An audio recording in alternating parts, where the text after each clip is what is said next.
La Biblia tiene muchos pasajes muy bellos, impactantes, gloriosos. La palabra de Dios nos narra grandes eventos que han ocurrido en la vida de Dios con los hombres con Dios. Y bueno, a veces son tan impactantes, tan maravillosos, que pues que se les tiene a veces por irreales, por fantasiosos. Cree a veces el hombre que esos eventos no ocurrieron, o sea, duda de que hayan ocurrido. Y el hombre con su ciencia pues los ha investigado de muchas maneras, ha tratado de cuantificarlos, ¿verdad?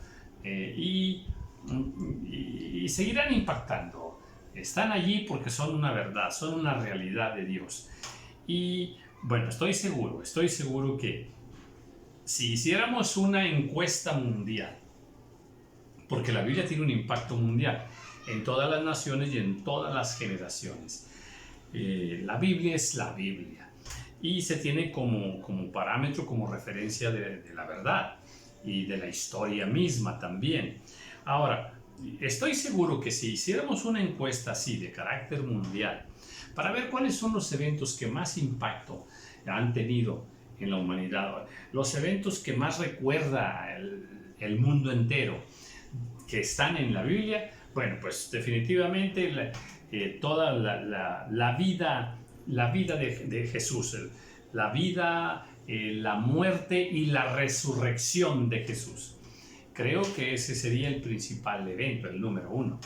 Otro, bueno, definitivamente la creación. Toda la narración de la creación, pues está ahí en la palabra del Señor.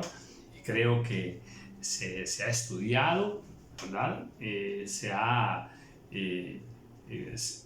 conocido, se ha hablado mucho de la creación y se han repetido los pasajes bíblicos acerca de la creación, pero hay más. El diluvio definitivamente es un evento con el arca de Noé y todo, pues es un evento único, glorioso. Y bueno, ¿qué más? Bueno, pues las plagas que Dios trajo sobre Egipto, el mar rojo, el mar cuando se abre. Creo que ese es un acto también impresionante, sin ningún parámetro, ¿verdad? O sea, no hay forma de compararlo, es único. ¿Y cuál otra? Bueno, pues la resurrección de Lázaro también es conocidísima, es un evento muy conocido. Bueno, ahí serían 6. ¿Cuál sería otro evento así súper conocido, del que se ha escrito mucho, se ha hablado mucho, películas y más películas? Bueno, pues no tengo ninguna duda, es David contra Goliat. Y de estos eventos, pues sí, se han hecho muchas reflexiones, se ha hablado muchísimo, ¿verdad? Y bueno, menciono esto porque este pasaje de David contra Goliat está en el capítulo 17 de Primera de Samuel. Pues para mí es un capítulo que vale mucho oro. Es un capítulo muy especial. Ahora, para mí es muy especial, fíjate con lo que voy a decir. No nada más por ese momento donde David, ¿verdad? Con la onda lanza la piedra y mata a Goliat. Bueno, pareciera ser que ese es el momento más glorioso. Para mí, en lo personal, no. En el capítulo, cuando leo el capítulo 17 de aquí de Primera de Samuel, encuentro cosas muy bellas, muy especiales, que hoy quiero compartirlas. Y bueno, pues bienvenidos a este capítulo de oro de Primera de Samuel, capítulo 17. Bueno, pues David contra Goliat. Bueno, pues versículo 1. Los filisteos juntaron sus ejércitos para la guerra. Se congregaron en Soco, que es de Judá, y acamparon entre Soco y Aseca, en Efes en Efes Damim. Dice, también Saúl y los hombres de Israel se juntaron. Estamos hablando de dos ejércitos. Por un lado los filisteos, por el otro lado, los filisteos se acercaron a donde estaba Israel y se pusieron en formación de guerra. Es una declaración de guerra, ¿verdad? Van con sus soldados, con sus armas y se ponen ahí cerca de donde estaba Israel. Y bueno, también Saúl y los hombres de Israel se juntaron y acamparon en el valle de Ela y se pusieron en orden de batalla contra los filisteos. Ahí están los dos ejércitos, frente a frente. Esto es importante con aplicaciones a nuestra vida porque, a ver, Dios es un Dios de guerra. Otra vez, y no me malinterprete. Dios es bueno, Dios es amor, pero Dios es un Dios de guerra. Muchas veces Dios, en los momentos en que tiene que establecer justicia, en los momentos en los que tiene que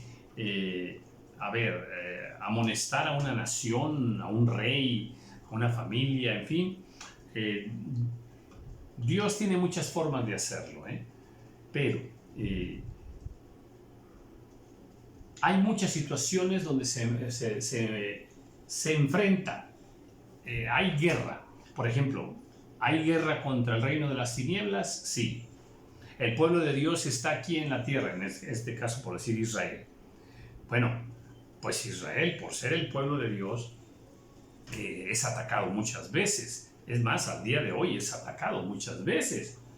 En la historia de Israel hay cientos y cientos de guerras. Muchas de ellas están registradas en la palabra del Señor. Atacado muchas veces. Esta es una de ellas, por ejemplo. ¿Quién empezó aquí esta guerra? ¿Quién la empieza? Pues los filisteos son los que van a provocar precisamente al pueblo de Israel. Entonces, esto de las guerras es parte del pueblo de Dios, de la vida del pueblo de Dios. Y con la iglesia sucede igual, aunque no en términos bélicos directamente, pero más que nada en términos espirituales, estamos en una guerra espiritual. Aunque en términos naturales, la iglesia ha sido perseguida con armas, ¿verdad? Han sido asesinados muchos siervos de Dios y seguirá siendo derramada la sangre de siervos de Dios. La iglesia es perseguida. Y bueno, todo esto sucede también en lo natural, pero también, obviamente, porque tiene un trasfondo espiritual. Ahora, ¿qué quiero decir contigo y conmigo? Que estamos en guerra. Tú, como hijo de Dios aquí en la tierra, enfrentas muchas guerras. Y bueno, esto es una lección grande para nosotros. Número uno, saber que sí enfrentamos guerras. De hecho, hasta nos ha sido dada la armadura de Dios. La armadura de Dios. Y segunda de Corintios también dice que nuestras armas no son carnales, sino poderosas en Dios para la destrucción de fortalezas. Entonces, los hijos de Dios somos guerreros y estamos en guerra y vamos a ser atacados muchas veces. Entonces, reconocer que estamos en guerra continua, número uno. Número dos, prepararnos para la guerra. Prepararnos para la guerra. Conocer las armas que el Señor nos da. Cada batalla es diferente. Si analizamos las guerras del pueblo de Dios, en algunas la estrategia de Dios era una. Por ejemplo, canten alabanzas alrededor de Jericó. Esa era una. Esa fue una estrategia. Pero hubo muchas más. Entonces, ser inteligentes para pelear nuestras propias guerras. Bien, dice, y los filisteos estaban sobre un monte a un lado de Israel. Dice, e Israel estaba sobre el otro monte al otro lado y el valle entre ellos. Ahí está. Aquí están los filisteos, aquí está el pueblo de Israel y aquí entre ellos dos hay un valle. Y bueno, entonces dice, salía Salió entonces del campamento de los filisteos un paladín, un guerrero, ¿verdad? El cual se llamaba Goliat, de Gat, y tenía altura 6 codos y un palmo, y traía un casco de bronce en su cabeza, y llevaba una cota de malla, y era el peso de la cota 5000 siclos de bronce, y sobre sus piernas traía grebas de bronce, y jabalina de bronce entre sus hombros. El asta de su lanza era como rodillo de telar, y tenía el hierro de su lanza 600 siclos de hierro, e iba su escudero delante de él. Bueno, todo un guerrero. Y bueno, se han hecho los cálculos propios de cuánto pesaba todo esto, y bueno, traía un peso enorme, enorme, enorme, ¿verdad? Se ha pesado, por ejemplo, la cota que traía, el casco que traía, la lanza, el rodillo de telar, ¿verdad? Todo eso, y bueno, son muchos, muchos kilos los que este hombre que medía, a ver, pues aquí nos dice que son 6 codos y un palmo. Y traducido, bueno, pues ya sabemos que es 2 metros con 90 y tantos centímetros. Entonces, casi los 3 metros, ¿verdad? Ahora, ¿quién es este personaje? Goliat. Bueno, a ver, Goliat pertenecía a una raza de gigantes, a una raza donde allí muchos hombres eran altísimos, de cuerpos así, grandísimos y muy corpulentos.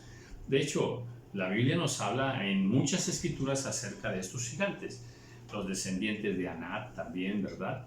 Y en este caso los de Gad también. Ahora, bueno, pues tenemos ahí a ese personaje que aparece. Y luego entonces dice, y se paró y dio voces. Se paró y dio voces. Dio voces quiere decir que gritó. Dice, dio voces a los escuadrones de Israel diciéndoles, ¿para qué os habéis puesto en orden de batalla? ¿No soy yo el filisteo y vosotros los siervos de Saúl? Escoged entre vosotros un hombre que venga contra mí.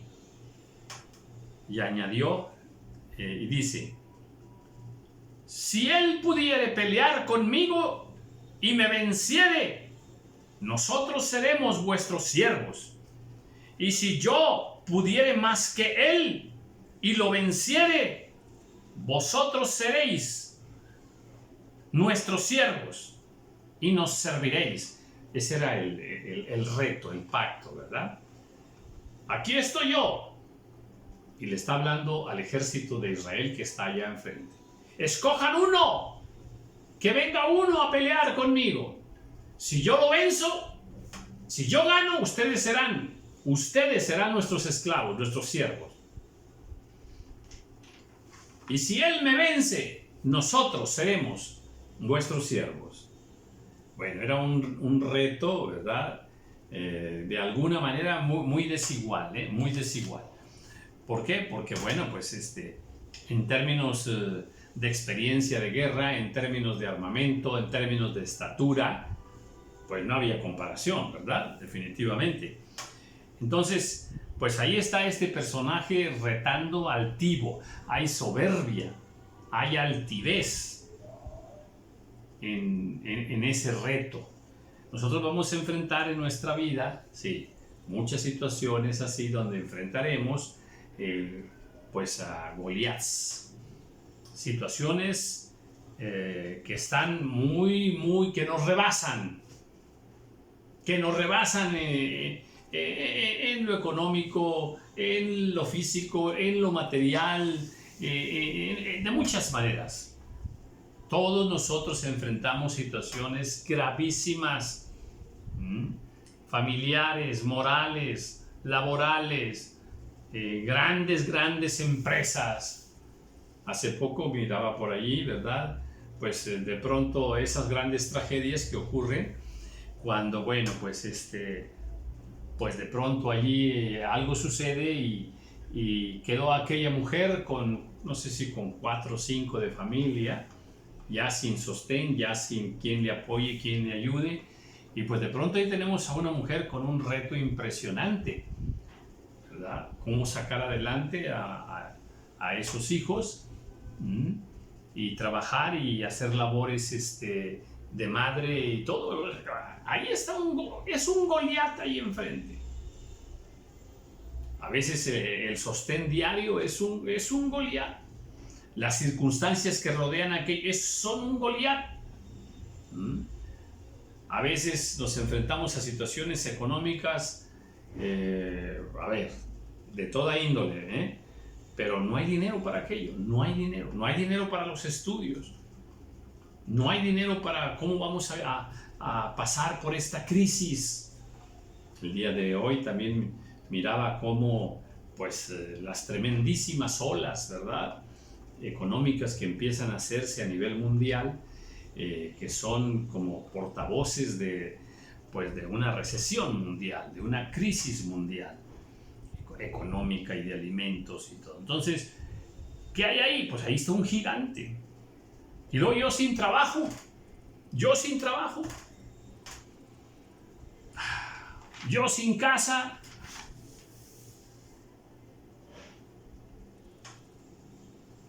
Goliat está allí muchas veces, con su altivez, con su gran soberbia, y retándonos. Ven a pelear conmigo, enfréntame. Y ahí está, con su fuerza descomunal. Y es importante que nosotros conozcamos las estrategias de Dios. Cómo Dios ha dirigido a sus siervos, a Abraham, a Moisés, a Noé, a Elías. Noé tenía ahí todo un gigante, construir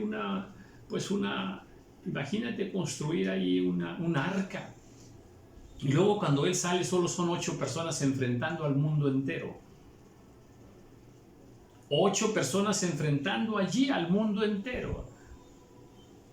Nada más 8 personas en el mundo. Solo 8.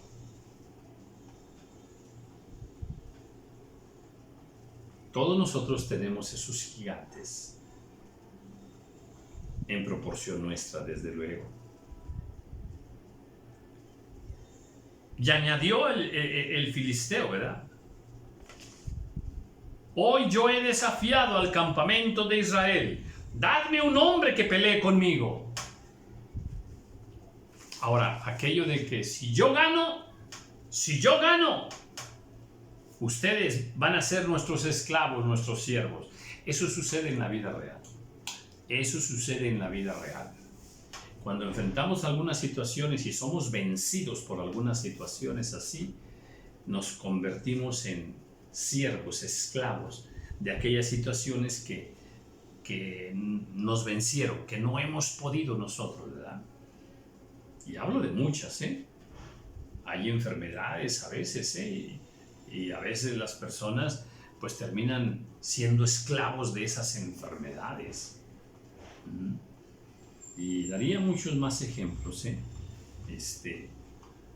laboralmente muchas veces somos esclavos, somos siervos, le servimos a aquel gigante que está allí. Pero Dios nos da estrategias en su palabra para enfrentar los Goliaths. Por eso dije que este capítulo para mí es un capítulo bellísimo, pero con aplicaciones a mi vida. Yo tengo que descubrir mis Goliaths que están allí, al acecho, que me están retando. Debo identificarlos y voy a pelear con ellos. Sí, voy a pelear con ellos, pero con las estrategias de Dios. No como ellos quieren pelear conmigo. No.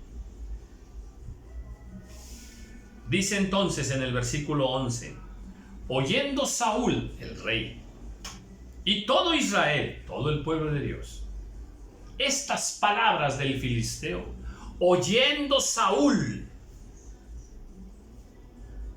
y todo Israel, oyendo estas palabras del filisteo, se turbaron y tuvieron gran miedo. No tuvieron miedo, no. Tuvieron gran miedo, pánico. Pánico. ¿Sabes por qué? Porque oyeron las palabras del filisteo. Porque oyeron las palabras, las amenazas del filisteo, de ese Goliat.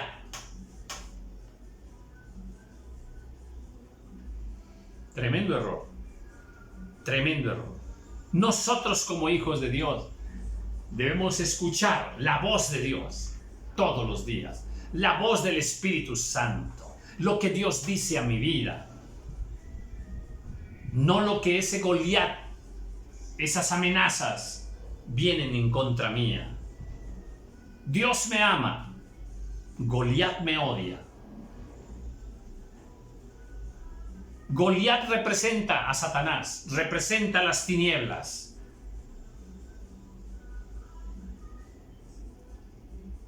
Saúl y el pueblo de Israel, ¿qué están mostrando aquí? A ver, no dice, y Saúl y el pueblo de Israel empezaron a orar. No. Y Saúl y el pueblo de Israel se acordaron de la palabra de la palabra dada por Moisés, de la palabra de Dios. No.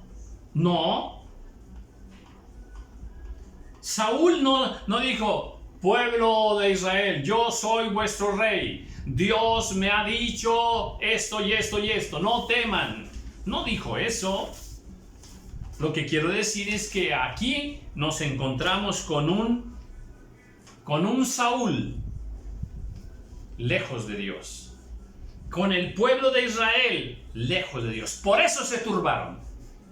No te turbes tú por la pandemia, no te turbes tú por la crisis política, no te turbes tú por la crisis económica, no te turbes tú por un tiempo de sequía, por todas esas, esos vaticinios terribles de la ciencia, que un asteroide va a chocar contra la Tierra, que hay una guerra, que ya vamos a entrar en una guerra como nación y que, en fin. No te turbes tú. No escuches la voz de Goliat. Escucha la voz del Señor. El error de Saúl. Saúl estaba allí para brindarle protección a Israel, para apacentar al pueblo de Dios que era Israel. En ese momento el rey era él y el pueblo de Dios allí estaba. Esa era su labor, esa era su misión. Pero vemos un Saúl lejos, apartado de la voluntad de Dios. Y David, ahora entra David. Era hijo de aquel hombre efrateo de Belén de Judá, cuyo nombre era Isaí, el cual tenía 8 hijos, y en el tiempo de Saúl, este hombre era viejo y de gran edad entre los hombres. Isaí era el padre de David. David tenía 7 hermanos. Y los 3 hijos mayores de Isaí habían ido para seguir a Saúl a la guerra. Los nombres de sus 3 hijos que habían ido a la guerra eran Eliab, el primogénito, el segundo Abinadab y el tercero Sama, los 3 hijos mayores. Y David era el menor. Esto de que David era el menor nos dice mucho. David era el más débil, el más pequeño, el más, déjame decirlo así, como el más menospreciado, al que menos lo tomaban en cuenta. Ser el menor implica cierto desapego, cierto desprecio. Vamos, no eres tan importante. Así soy yo en la vida. Yo no soy tan importante. Llevo una vida normal, una vida sencilla, una vida común. Yo no soy una estrella, no soy un gran personaje de fama, conocido y reconocido. No. Me encanta eso de... Y David era el menor, el que tenía menos posibilidades, el que tenía menos recursos, menos fuerza, menos amigos. David era el menor, el más pequeño. Eso a mí me dice mucho. Me encanta cuando dice Pablo, y al último, como a un abortivo se me apareció a mí. Y al último, como a un abortivo se me apareció a mí. Cuidado, porque nosotros a veces no nos gusta ser el último, no nos gusta ser el menor, el de más abajo. Queremos ser el de más arriba, queremos ser el más importante, que todos nos conozcan, que... No.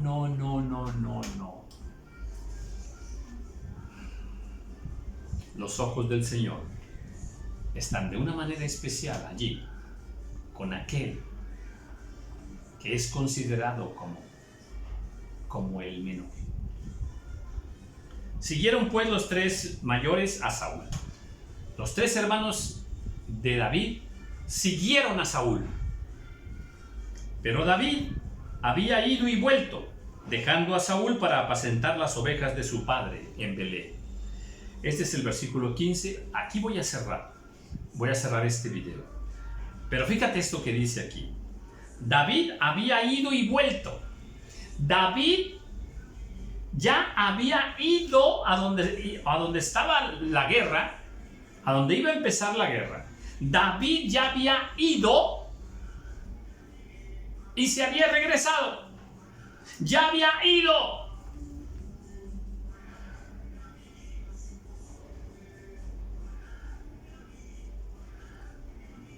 Y dejó a Saúl. ¿Sabes para qué?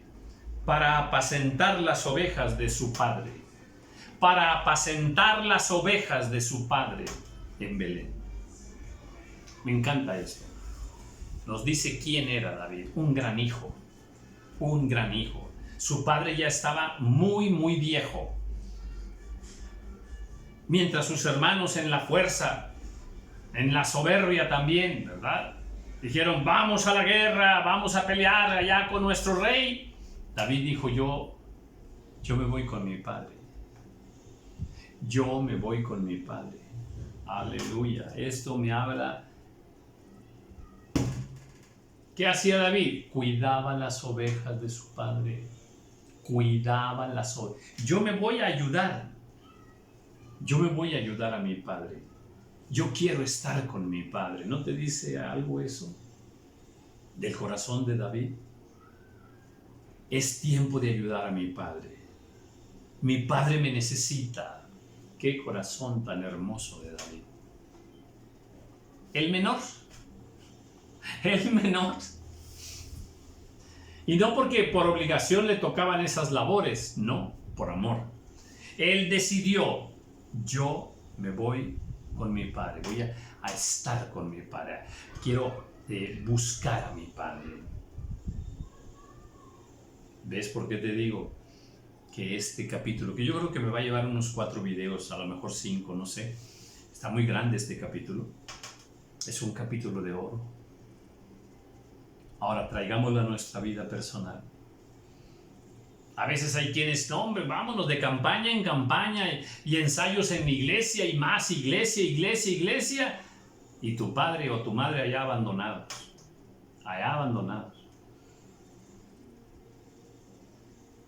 Y no los ayudas y no les sirves, porque te falta amor para tus padres. Luego queremos enfrentar a Goliat, pero nos falta amor para los nuestros. Siervos de Dios, allá peleando, siendo usados poderosamente, echando fuera demonios, pero descuidan a la esposa, pero descuidan a los hijos. David ya había ido al campo de guerra y se regresó para estar con los suyos, para servir a los suyos. Me encanta. Es un capítulo de oro. Bendiciones.